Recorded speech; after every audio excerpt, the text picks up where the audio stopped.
Hi everyone, welcome back to another episode of Tech Basics. In this tutorial video, we will be learning how to change your course's name on Teachable account. To change your Teachable course name, first of all, you'll need to log into your Teachable website.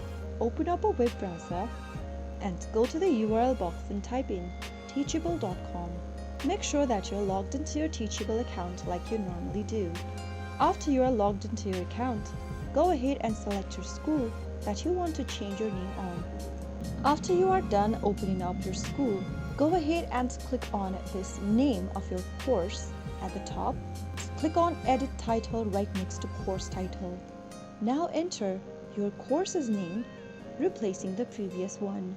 Click on the Save button and you will then be able to change the name of your course, as you can see it on the screen. So that's how easy it is if you ever want to change the name of your course on Teachable.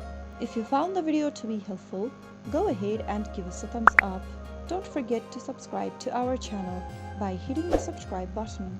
Press the bell icon so that you'll never miss another upcoming upload from us. I will see you again in the next episode. Thank you for watching.